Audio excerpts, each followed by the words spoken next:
So here I am today with an update and overview of a special watermelon variety that I have. It's practically doesn't have too much information on it online, except for a statement that the watermelon is supposed to be round and very sweet.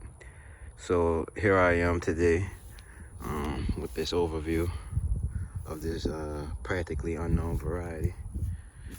So this is the GSMO 2-30 variety, or GSMO 230. I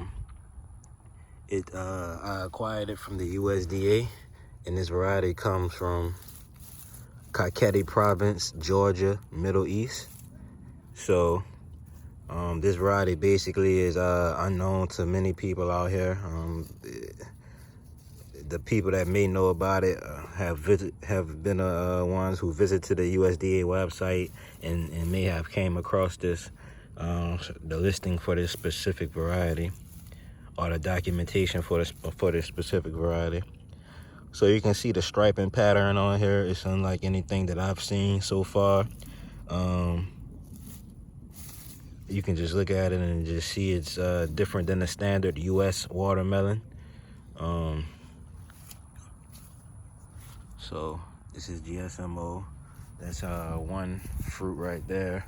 It had a bunch of fruits on it, a bunch of hand-pollinated fruits on it at first, and those all of them have basically aborted at this point, except for one, the one that I just showed.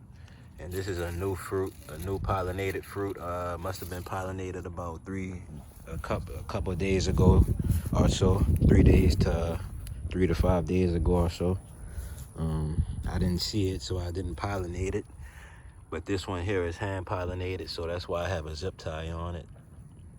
So these vines here, I'm not sure the length, but they do grow long though. So this is the end of one of the vines. Let's see, this is about the 10-foot mark right here. So the vine is at least 12 feet long at this point. And this is the base of the vine. And you can see there's many growing stems coming out of it, or leaders as they're called.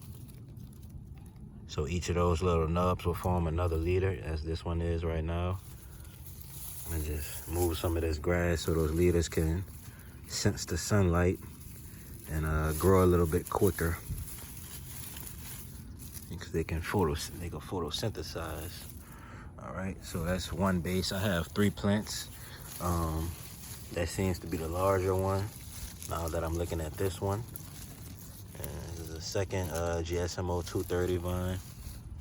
So I only have one, I probably have 1 melon per vine at this point. When I was first hand pollinating, there was probably about up to three melons per plant, but they got aborted. And I have a 3rd vine right here, which is growing very well. This one sprouted late, but you can see leaders coming out. It already has leaders that's starting to come out now, and it's beginning to put out male flowers. So yeah, so I have 3 GSMO 230 plants.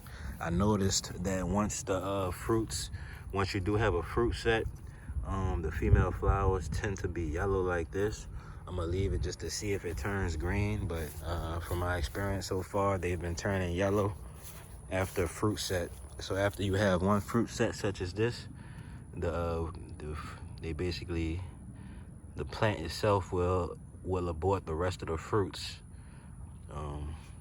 That's from what I can see so far. So I doubt that you will have to do any pruning of the melons if there were too many on here. So that's just my basic overview of this variety. I'm just waiting for it to ripen up. It's already achieved its full size, and as you can see here, its tendril is beginning to dry. It just started showing signs of drying today. So just this sign right here lets me know that the melon has stopped swelling, because once this starts to dry, that means water intake is completed. And once water intake is complete, the melon can no longer swell. And now I'm just waiting for this to start showing dry marks, which will indicate nutrient intake is completed. And it'll begin, that'll coincide with this, with full slip, or with the umbilical right here slipping from the melon. The umbilical is what the zip tie is around, is tied on. So this is the final size. This is my hand next to the melon. I don't want to lift it. I'm gonna leave it as it is. So this is my hand by the melon. So this is a nice personal sized melon. I'm gonna save seed. I plan to make seed available, but I wanna plant the seed one more time and do one more harvest, just so I can ensure that I have enough seed for myself and everybody else. Okay. So basically, once it's ready for harvest, its umbilical will look like. Now this is a different variety, but for all watermelon varieties, this is a universal ripening sign. So it'll begin showing dry marks in this, just like in this case right here with this Tohono O'odham yellow meated watermelon. Okay, so this melon here is ready to harvest, and I'm just waiting for that GSMO 230 to be ready. Now this Tohono O'odham right here, the tendril has dried, but the umbilical is still very much alive.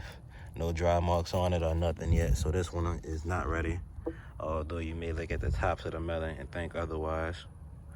All right, so the umbilical is the only sign you wanna go by when you're trying to harvest a ripe watermelon, especially if you're somebody who's growing various varieties like I am, and not someone who's only growing a typical variety like Crimson Sweet or Jubilee.